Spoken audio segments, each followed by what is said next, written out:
Good Hi, morning. Pascal. Mariana. Good morning. Hi, wonderful welcome. to see you. Finally here. I'm so know. glad to see you. It is wonderful seeing you. Yeah, me too. So just go ahead with your presentation, please. Thank you so much. And again, thank you so much for having me. It's an incredible honor and a pleasure to be here today. And my sincere apologies that I can't do this in Spanish. I really ought to learn your beautiful language. What I want to do for the next about 30 minutes is I want to take you into the future. And I want to talk about how can we create a future, a positive future, particularly given where we are today with everything that is going on in the world. And allow me to share my screen here as I want to show you a few slides. Give me 1 second here. We're getting ready in just 1 second. This is the classic, the presentation challenge. There we go. Here we are. Okay, so again, my sincere welcome, my hello to you out there in Latin America and in the wonderful country of Peru. One of my favorite places in the world to be.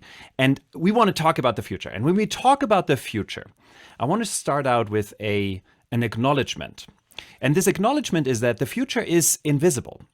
You hear a lot of futurists talk about what they think the future will be, and they predict the future. But really the future, and I think this is the beauty of the future, it is on us to create the future. The future isn't something which is set. It is something we create.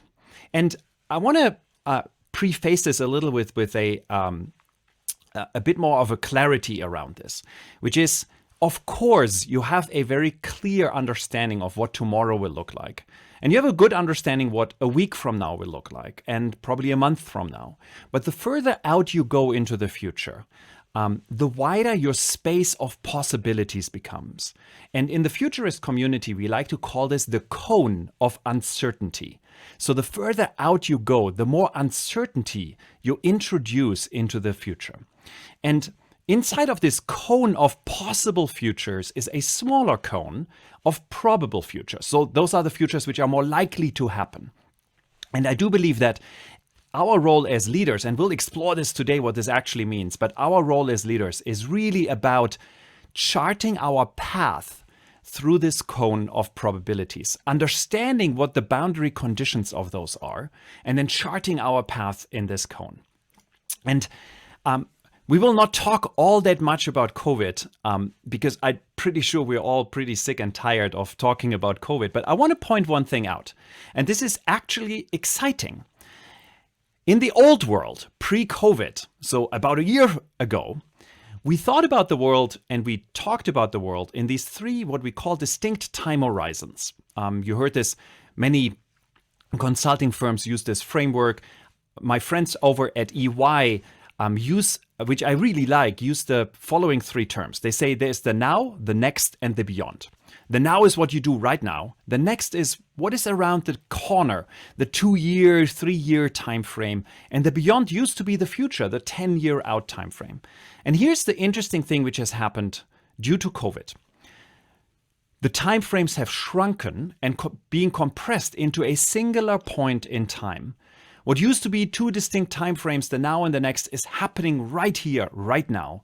And the question of what does the future hold? What will the future will be in 10 years from now? Really is now the future what happens beyond COVID. And that's really interesting. Someone else told me recently, said, Pascal, what COVID has done is it has taken the inevitable and accelerated it by 10 years. And I think that's exactly right. And this makes it interesting and exciting because we're living in truly interesting times, and everything you need to know in these times, I want to explore, and I want to encourage you to thinking about the world through these three lenses, these three hemispheres. If you want to create change in the world, you need to look at the world through the lens of the self, the other, and the world. You need to understand what happens in the world. That's the big picture view. You need to understand what it means for you as a leader inside of your organization and inside of your society. And you need to know what it means for you as an individual. And we'll explore all three of those components today in the next about 25 minutes. So it's going to be pretty quick. So hold tight. Let's talk about uncertainty. We're living in a world of increasing uncertainty. There's no doubt about it. And in a world of uncertainty, the challenge with that is that you don't have the answers anymore. And that feels deeply unsettling because all our schooling system, everything you know, everything you've been taught to is really geared towards having the answers. Here's a good example for this. Imagine you're in Lima, you're on your way to an important meeting and you're stuck in traffic. And here's two scenarios for you. And I want to have you think about this a little bit. Scenario number one is you're stuck in traffic in Lima and you know you will be 30 minutes late. You just know. Scenario number two is you're stuck in traffic and you wonder if you can probably make it. Now the question is, what is more uncomfortable for you? Wondering or knowing? And I tell you, most people, about 2/3 of people, always say the knowing is easier, the wondering is harder, because we don't like uncertainty. And in this world of uncertainty, it is incredibly important for you to differentiate between the things you don't know from the things you cannot know. We call this reducible and irreducible uncertainties, because you need to separate those out, because it is overwhelming if you look at all the uncertainties.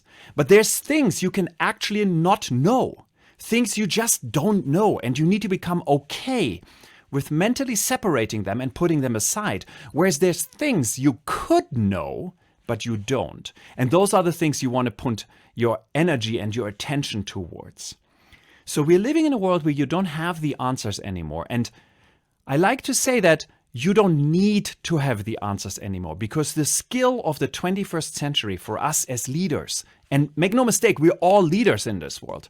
The skill in this world is really about asking better questions.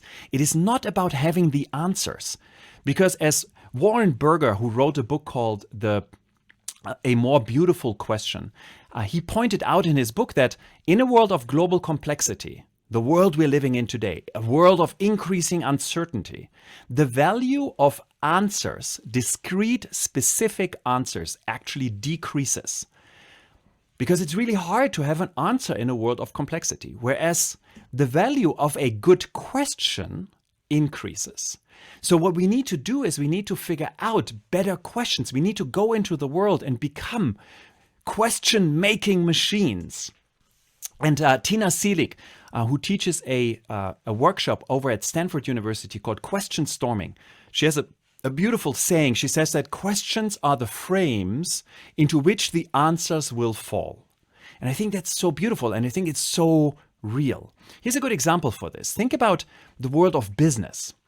I want to present a few questions for you. And again, like I ask you, just go through this mentally and think about this question a little bit. These are questions which led to the creation of some of the most important and most interesting companies we see today. Here's one which you probably will know. What if we didn't have to deal with late fees? This was the founding question of one of the most interesting companies we have today. And of course, it was the founding question which led to Netflix, the video streaming platform. Here's another one. This is a really interesting one because it's a weird question. It's a question of taking a concept out of biology and applying it to something completely different. What if we could map the DNA of music?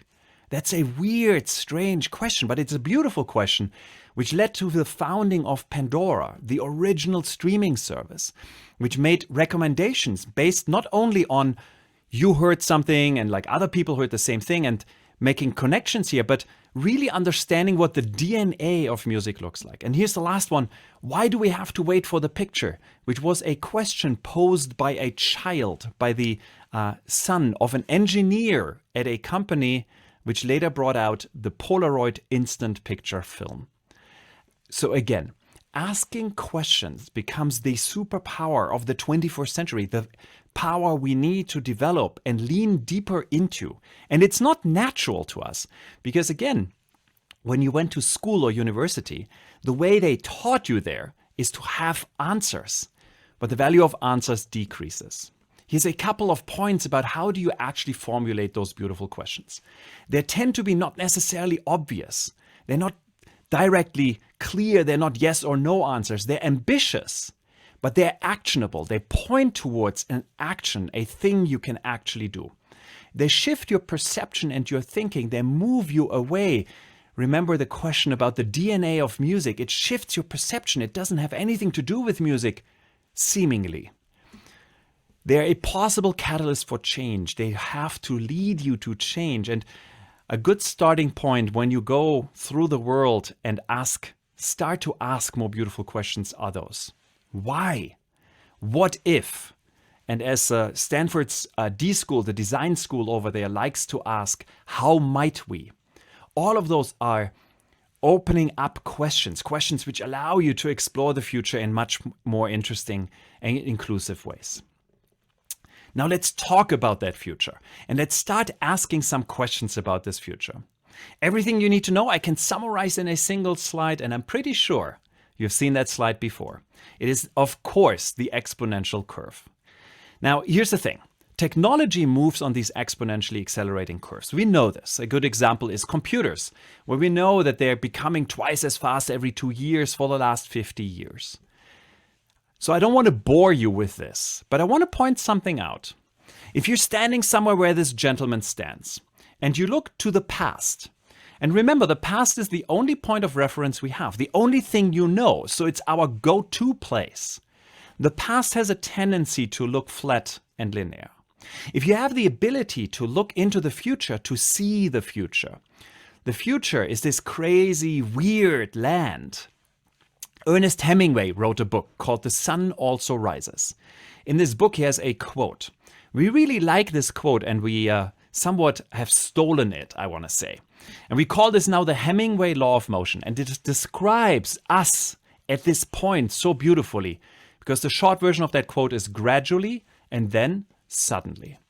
Because it really feels like in these changes we're seeing as they come through technology, but also social changes, it feels like it takes a long time where nothing happens, and then suddenly the world changes on a dime. And I want to explore this a little bit with you in different technologies now, because here's the important thing. Together with asking better questions, you also need to become really good at reading these early parts of the exponential curve, the part where we tend to ignore it because it doesn't feel like much. We call this weak signals. And I want to explore a few of those weak signals today with you. Here's a good one. Compute. Now, compute is the mother of all exponential technologies. And I really don't need to tell you that your smartphone, your iPhone, your Android phone has the same compute power as a supercomputer from the 70s. I'm sure you've heard this. But I want to show you something interesting. This here is a pregnancy test, a digital pregnancy test. This is a throwaway device. You buy it. It costs about $3. You buy this, you use it once. It tells you if you're pregnant or not, and then you throw it away. You can only use it once. A computer hacker saw this about 3 months ago, and he started asking beautiful, inquisitive questions because he looked at this and said, I wonder what's inside of this device. So he bought one. Again, $3. He opened it up. What do we find in there? We find a normal pregnancy test, the one with the 2 lines, a sensor which reads those 2 lines, a little chip, a computer, which analyzes the data and then displays on this little built-in display, shows you if you're pregnant or not. Now, the computer hacker asked himself another very powerful, really interesting question. He asked, I wonder, how much does this chip cost and how powerful is it? Because we know the whole device is $3. Someone needs to make some profit on it. You throw it away afterwards. So clearly that chip can't be expensive. So here's what he found. First of all, the chip cost about $50, so less than $1. Secondly, that chip, and I just say this one more time, this is a one-use throwaway device for $3. The chip in this device has the same compute power as the original IBM PC. The same device, many of you might remember, which kicked off the PC revolution in the mid-80s.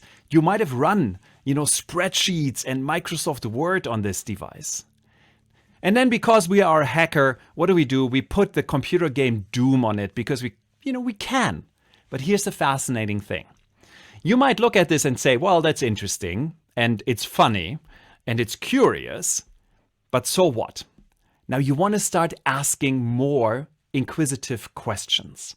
Because one of the questions I like to ask about these things is, this is a weak signal. What is it a weak signal for? And here's what happens. We used to live in a world where computers were big. They were rooms full of electronics, and then they became smaller, and they became so small that you could put them on your desktop. And this is the PC revolution, of course. And then the computers became smaller, and they became so small that you could put them into a backpack, and now you can walk around with them. And then they became smaller, and you can put them into your back pocket, and now you walk away and run around with them all the time. And here's the thing. Every single time the computer became an order of magnitude smaller, the world changed in really interesting ways.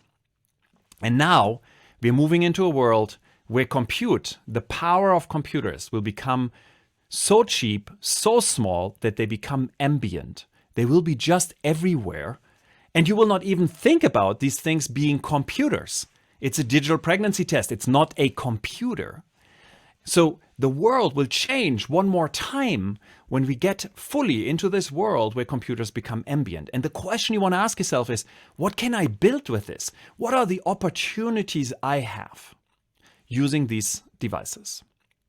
Here's a good example. I'm wearing a smart ring. Now, granted, this is a $300 device, but this ring can give me early indications if I should contract COVID by reading my biovitals using multiple sensors in this ring, which I wear 24/7. The world is changing faster than you might think. And here's a couple other areas.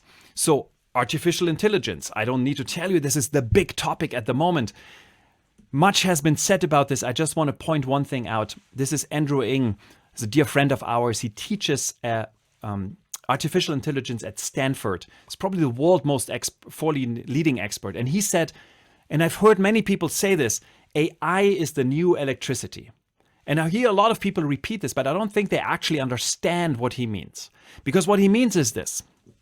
Artificial intelligence will become as prevalent as electricity. And similar to electricity, the moment we started electrifying the world, everything became just marginally better. An electric light bulb is better than a candle. An electric washing machine is better than a washing machine you need to use your hand and your muscle for. A toothbrush, an electric toothbrush is better than a normal toothbrush. And the same will happen with AI. We will add AI to everything, and everything will just become marginally better. And the reason why we're going to do this is because it is so cheap and so easy for us to do in the future. Here's a good example of how far we have come just in the last couple of years. This is research coming out of OpenAI. It's a research institute out of Silicon Valley. And what they found is that AI has increased in its capacity, in its ability over the last 7 years on a truly exponential scale. But more importantly, it has increased by 300,000 times. In 7 years, it has become 300,000 times as powerful, as good as it is today. And it's currently doubling in its capacity every 270 days. So less than 1 year for another doubling in capacity. Now, the interesting thing about this is you can come today and say, well, AI isn't good enough. And I agree, maybe it isn't. But the interesting question will be, there might be very well be a point in the near future when AI will be good enough. And then, of course, we've got other topics. I'm sure you heard a lot about the blockchain, another emerging technology, which probably might not be quite there yet. It's in the early weak signals phase, but it might very well change quite a few industries. Think about the financial services industry. Think about national currencies and compare those to the Bitcoin, etc. You've got topics like quantum computing, this new paradigm of computing using quantum mechanics. It's pretty wild, like, to wrap your head around how this even works. And yet, we are making massive strides in our ability to do quantum computing. Now, granted, this is mostly in the labs, it's theoretical, it's no practical application yet. But it will have, and it will change our world, the world we're living in, again, once it becomes more mainstream and once it becomes really available to businesses and research institutions, etc. Or think about the transition of the world to renewable energy. Now, granted, make no mistake, climate change and the challenges we have due to energy production in terms of carbon emissions is massive. But at the same time, we're also moving rapidly into a world where renewable energy will become the dominant, if it's not already, the dominant force of energy production. And here's a good example. This is Qatar, the country Qatar. They built a 800 megawatt solar powered facility where the price of energy production, and this is without any subsidies and runs fully amortized over a 30-year period of time, which is the normal period of time for a utility scale power utility production unit. The price is less than 2 cents a kilowatt hour. That is cheaper than any other form of energy we have on the planet. Just to give you a reference point, coal, so typically the cheapest form of energy, coal tends to run at roughly 3 cents a kilowatt hour. Here's an interesting insight. This is work a German PhD did. And what she calculated is, in theory, this is not practically actually doable, but in theory, if you were to build a solar panel the size of what you see on your left-hand side labeled Welt, the big one, that is all it takes to power the world's energy consumption as it stands today. We're living in a world where we are awash in energy. Now, make no mistake, there's lots of challenges we have in terms of transportation and storage and all this good stuff. But at the same time, it is really on us to create a future where we will be, at least on the energy consumption, we can easily be carbon neutral. So truly remarkable. And then as a last technology I want to talk about just a tiny bit is genetic engineering. Now, on one hand, I'm sure you heard that the Nobel Prize in Chemistry this year went to CRISPR-Cas9, the gene editing technology, and rightfully so. And I'm sure you also heard that the two coronavirus vaccines we have in the United States, Pfizer and Moderna, are based on a technology called mRNA. And here's what happens in genetic engineering. The cost to sequence a full genomic sequence from a human being has dropped at a rate we've never seen before. It went from $2 billion at the beginning of this century, this millennia, so 1999. And it took us, by the way, 7 years to do this, like a single genome. The price now is less than $1,000, and it takes about 90 minutes. And experts will tell you that sequencing a full human genome will soon be less than $100. And every single time we change pricing by an order of magnitude, the world changes really dramatically and rapidly. So I do think that we are at the brink, truly at the brink of a new revolution where we're using genetic engineering and all the insights we're gaining to create vaccines, better vaccines. We create new treatments for diseases. We will use this in the agricultural sector. So a lot will happen in these areas. So again, I hope you're getting excited about the future, because as bleak, admittedly, as bleak as the future sometimes seems, it is actually a really bright spot out there. And then, of course, COVID hit. And COVID did a lot of things to the weak signals we're seeing. And I just don't want to talk too much about this. But, you know, the world of travel has changed very dramatically. The world of education has changed, where, you know, remote education, like this idea that your kid's sitting in front of a computer learning remotely, was unthinkable mostly before COVID. And then COVID changed all of this. Fashion has changed. Here's an interesting question you can ask yourself. When was the last time you saw someone wear a tie? I tried to think about this. And the last time I think I saw someone wearing a tie is 11 months ago at an event in February 2020. This is crazy. So, by the way, if you happen to be in the fashion industry and you make ties, of course, this is not good for you, but it's changing. The world of remote work. We went from no remote work or very little remote work to, 100% remote work. So that world has changed pretty dramatically. The world of food delivery, in the United States, pre-COVID, about 20% of households used food delivery services. COVID hit, the number shoots up to 80%. And here's an interesting question. We talked about the more beautiful questions. So here's two interesting questions you can ask yourself when you see one of these emerging trends pop up. Question number one is, what is the residue?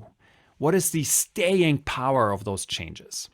Now, think about food delivery. We're at 80% now. Will this go down? Of course it will go down. Will it ever go down to the old levels? No, of course not. It will stay at a much higher level. Remote work is a good example for this, where, when you talk to the experts, they will tell you that they expect that, 20% or so of the US workforce will work from home. That is a dramatic shift in our infrastructure, in the way we build cities, in the way we build houses, which brings me to the second question.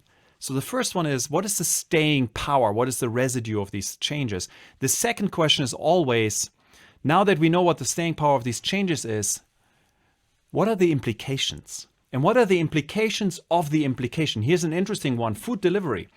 If you go into a supermarket, this is my local supermarket, and you look at the packaging, this is the milk aisle. When you look at the packaging is made to entice you to put this into your shopping cart. Now, the challenge with this packaging is it's horrible to ship in units of one. It's really not made for shipping.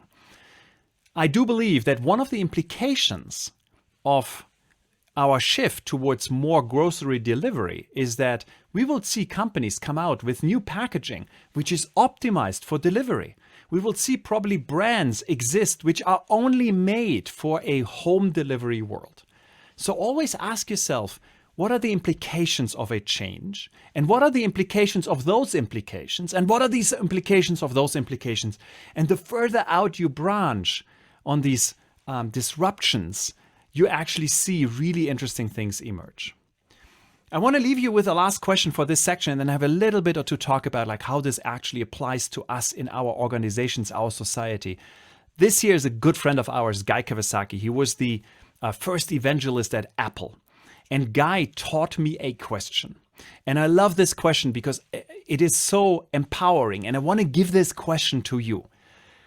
When you go through your life and you see something which is out of the ordinary, which is different, the digital pregnancy test, or you read a headline that Qatar is building a solar-powered facility for less than 2 cents a kilowatt hour, ask yourself this question.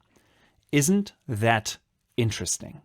Because the question allows you to stoke, to invoke your curiosity, to ask more questions of the future. Because again, the power of the future is curiosity. And the power of the future is asking questions of this future and then creating that future together.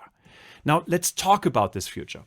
Because we're living in a world which is deeply interconnected and interdependent. It is a complex world. It's a world of uncertainty. But when we think about most of our companies and most of our processes, and, as a citizen of the United States, and I grew up in Germany, I would also argue most of our governmental systems, they're linear. They move from point A to point B. And if you think about this in the context of, say, for example, a company, the way you do strategy is you gather information, you create the strategy, and you execute. It's a linear path. And what we tend to not take into account is the fact that we assume that nothing changes between those stages. But that's not true anymore because so much changes so fast. You've seen this with the weak signals we just talked about. So I postulate that we need to rethink the very essence, the very core of how do we actually think about the organizational structures of our companies, our societies, particularly in this post-COVID world. We used to live in a world where this was the way we think about the world, the organizational chart. And we put people into boxes, and then we connect those boxes with lines, and there's reporting lines. And we thought that the problem, when there are problems, the problem is people not keeping into their boxes and their lines. Now, you might have seen this. This is, of course, a very famous Rothko painting. And here's the interesting thing. This is the Museum of Modern Art in New York. And when you show this painting to people, people have two reactions. Some people say this is utter chaos. There is no rhyme or reason to it, and my child could do this. And some people see order in it. They say there's genius in it. The way these lines are organized there's actually order in these. And my apologies, it's not Rothko, of course, it's Jackson Pollock. It's a Pollock painting. Now, I postulate, and this is where it becomes interesting, it is both. It is chaos and it is order. Because the new world, the world we're inheriting, there's a lot of chaos, and we need to acknowledge that. That's the uncertainty. And we strive for order. And that's important because, in a world of chaos, you can't get anything done. And the new world we're moving into is something Dee Hock, the founder of Visa, 50 years ago, already called a chaos, the mixture of chaos and order. This is the world of order. This is how we thought about organizations, how we thought about the world. We thought about the world as command and control. And that worked in a world where uncertainty and complexity was relatively low. But we're moving into a world which looks like this. We're moving into a world which is highly dynamic, which is fluid. And similar to this flock of starlings, we need to orient ourselves in different ways. Here's how starlings actually orient themselves. They have direction. They know what their North Star is. They know where they need to go. And then they continuously scan the environment.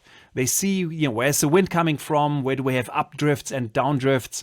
And then they also orient themselves permanently on the other birds around them. And what that creates is a highly effective, highly efficient way to move for these starlings with the least amount of energy expenditure towards the goal. The old world had us see the world getting the strategy right. We were focused on this. We were saying we need to get the strategy right. The new world is rather a world where we need to get the direction right. We need to figure out where do we actually need to go? What is our North Star? And in the old world, it was a linear path. It was a charting towards the strategy and executing the strategy. I don't think this works anymore because the new world looks more like this. A friend of mine called this the drunken walk of the entrepreneur. We know where we need to go, and then we sway a little left and right. We take into account all the chaos which comes from the environment. Here's a couple of points about these chaotic systems. Chaotic systems have both the characteristics of chaos and order. They embrace this. They yield surprising innovation because they become insanely robust and scalable, the best systems in the world. The nature-inspired system, nature itself, is deeply robust and scalable. And here's how you build one. You agree on the core principles. We need to know where we need to go. We need to know what is our core beliefs, our core principles, and we need to have agreement on that. Then you distribute the decision making. Understand that as the leader of these organizations, it's not your role to make the decisions anymore. You push the decision makings out. You allow the nodes, the individual pieces inside of your organization. And by the way, this is true for organizations, companies, as well as societies. You allow those nodes to make their own decisions. You give them authority. And then you also allow these nodes to have ways to route around, to communicate with each other instead of going back to the main part of the organization, the core of the organization, where they have to communicate, because that creates a bottleneck. And now let me leave you with a very last comment, because I want to bring you all the way back to the idea of gradually and then suddenly, and I want to show you one more example. One which I particularly find hilarious and weird and strange, and one which really makes me think. I want to introduce you to a friend of ours. This young lady here is a woman called Michaela Sousa. And Michaela is a Instagram influencer. And if that doesn't say anything to you, Instagram influencers are these people, they take pictures of themselves, they put them on the Instagram social media platform. They have amassed a huge amount of followers who follow their travels, their journeys, their stories, and then they make money by having advertisement deals. So Michaela is an Instagram influencer. She's got 2 million followers on the Instagram platform, which is huge. Michaela has a super cute boyfriend. She's really well connected. She knows a whole bunch of people in the industry. So here you see 2 New York-based art collectors she hangs out with. Now, here's a fascinating thing about Michaela. You can follow Michaela on Instagram. Her Instagram handle, like her name on Instagram is Little Michaela. But here's a fascinating thing about Michaela. Michaela is not real. Michaela isn't a person. Michaela is a computer rendering. She doesn't exist in the real world, but she has 2.5 million real world followers. Now, here's a fascinating thing about Michaela. Michaela can work and travel in a world of COVID because she doesn't get COVID. She might get a computer virus, but that's a different problem. Michaela also works 24/7. She never flies first class. She flies through the ether on the internet, right? Now, here's a fascinating question. Michaela herself is a weak signal. If you happen to be in the fashion industry, I bet you Michaela is the future of fashion models. So if you're a fashion model, you know that Michaela is coming for you. If you happen to be in this industry and you happen to be a photographer, well, you probably in the future generate your computer pictures, not with a camera, but in front of your screen. But Michaela is also, might very well be the future of entertainment because again, all these weak signals point towards a crazy future. This guy here is Roy Orbison. He's dead. He's a musician, a singer whom you might know. And Roy is, this version of Roy Orbison performs live in front of audiences today because he's a high resolution hologram. Again, this Roy Orbison, and here's where it gets interesting. This Roy Orbison can perform despite the fact that he's dead. He performs in front of a live audience with a live orchestra. But the most interesting thing about this version of Roy Orbison is that this version of Roy Orbison can also perform in 10 venues at the same time because he's digital, right? So it's a really fascinating world we're moving into.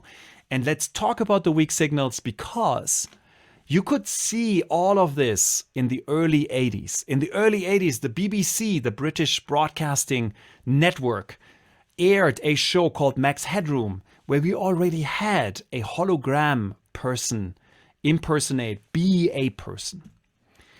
Here's my last quote. This is a dear friend of ours, Ron Shaik. He's the founder of Panera Bread, healthy fast food chain in the United States, very successful. And I had dinner with Ron and I asked him, Ron, how did you become so successful? And he said something to me, which I leave you as a last quote because I think it's so important. He said, our approach has always been to discover today what will matter tomorrow and then to transform our company into a future that is unfolding before us. And I think that's so true. I think that's exactly what we need to do. We need to figure out what matters tomorrow and then paint that picture, create that path towards it, and then transform our companies, our societies, our families into that future which we now can see. Now, here's the thing. The future is unwritten. The beauty of the future, the power we all have is that we can create this future ourselves. This is what I had for you. I'm super curious about the conversation we are now having. If you do want to stay in touch, send an email to this email address. We've got our own version of Michaela Sousa. And this is a little bot. You will get my personal contact details back. We will also my LinkedIn profile. So please do stay in touch, as well as we share all our research on a mailing list. We'll add you to that mailing list. So if you want to be in touch, send an email to this email address. And with that being said, let me get back and let's have a conversation about the future. Thank you, Pascal. Thank you for opening a window into this unwritten future, which I found fascinating. So we have only a couple of minutes, maybe for a couple of questions. And I will hope to make a couple of beautiful questions, okay? So 2020 is gone. So I wonder, what are the 3 things that should be in the CEO mindset in 2021? Let me try to make this as concise as possible. So, a couple things. First of all, I think it's really important to look at 2021 particularly and take a really realistic look at the year. Because I do think that we will be in this mess for a little longer, unfortunately. But I do also think that when we get into the second half of the year, the world will change in really interesting ways. Because the moment we have enough people vaccinated, we have what is called herd immunity. There is so much pent-up demand on, let's say, for example, the consumer side. If you happen to be, say, for example, in the beautiful country of Peru, you've got massive amounts of tourism, which of course lays dormant at the moment. I guarantee you, you will be so busy in the second half of this year, you will not know how to actually get enough people on Machu Picchu. So we need to prepare for this. I do think we need to prepare for this. So this is number one. I think the second one is we should look at COVID, and Winston Churchill once said, like, never let a good crisis go to waste. And the worst thing we could do is go back after COVID to the way things were. We need to look at what are the things which were good, what are the things we changed, which we want to keep on and want to do more of. You know, it's like remote work, the way we interact with each other, probably the way we care for each other as human beings. All of these things we should hold on to and accelerate them further. And then the third one is, if COVID has taught us one thing is, and this goes to my presentation, we live in a world of uncertainty. We live in a world of complexity. And I do think that as a CEO, with our organization, we need to really invest into upskilling our people, making us more comfortable in this world of uncertainty, and using the better tools and asking these better questions, so that the next time when, you know, something like COVID happens, and God forbid that we have something like this happen, but even smaller things, that we are not being caught flat-footed, that we can actually take these opportunities and create out of them instead of just react. Thank you. It's very eye-opening. Another, I hope beautiful question is, here in Peru, we, of course, as everybody else in the world, as businesses, are trying to be in the forefront of the economic recovery of the country. So I wonder, what does businesses like us in Peru must do, and what are the opportunities to be really be a power in this economic recovery in the near future? I think now is the time to really double down on, again, looking at the weak signals. If you look at a country like Peru, ask yourself, what is it we are strong at? What is it we are standing for? What is it we are good at? And, you know, for me, when I think about Peru, you've got tourism, you've got agriculture, you've got many smart people in the country doing really interesting things in the entrepreneurial space. So thinking about those areas and thinking about what are the weak signals we're seeing, what are the trends which COVID might have accelerated, you know, as mentioned earlier, the inevitable which has been brought forward by 10 years. And how do we double down on those? And how do we lead with those? So think about, we talked about tourism already, and I do believe that tourism will see a massive resurgence, and particularly destinations like Peru with all your beauty and all your history and culture. You are perfectly positioned to position yourself also for the future here. But also think about agriculture and the advances we're making in agricultural technology, for example, vertical farming, as we're thinking about advances we're doing in genetics, thinking about in sensors. So double down on those, like use this time where the world feels like it has come to a standstill, and really go out to your universities, go to the smart people in your country who are working on these things, and think about how can we take those things and scale them up, because now is the time, I think. Yeah, I think so. I think we need to be optimistic about the future. And the last question, I wonder which trends do you see which are a product of the new normal, which are going to have a lot of staying power, like you said in your presentation. Which are the ones that you think are going to have this amazing staying power? I mean, we're not going back to the way it was before. I think so. One trend for sure, and I'm pretty sure everybody feels this, will be, particularly when you think about office jobs, will be remote work. And I think here's the interesting thing about remote work, which is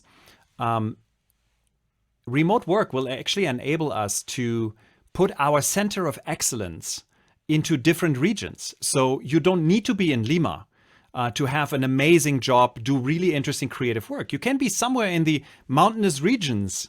As long as you have a decent internet connection, you can do your job, which I think is beautiful and is amazing. So clearly remote work will be one. I do hope that there's an interesting, first of all, so remote work will be one. E-commerce, like any form of e-commerce, touchless commerce, etc., will be has been accelerated massively, and I can't see people going back to the old way of doing things. So invest into those areas. But I also think there's some changes in the way we behave as a society. So one thing which I actually find really beautiful in which COVID has brought out is people helping people. And I'm pretty sure you see this in your neighborhoods where, like we buy the groceries for our neighbor who is probably elderly. We try to keep in touch in these strong, weird times. And my hope is that we take some of that humanity which COVID has brought to us and bring it into the future and keep that with us, because I think it's really important. I agree with you. I mean, I think this old technology that you're talking about is going to make us more human, I think some people are afraid of this technology that we're seeing in the future, but I think it's an opportunity to become more human than ever before. And with that thought, I am going to say goodbye to you. Thanks again. And for our audience, isn't that interesting? Goodbye. Mariana, thank you so much for having me.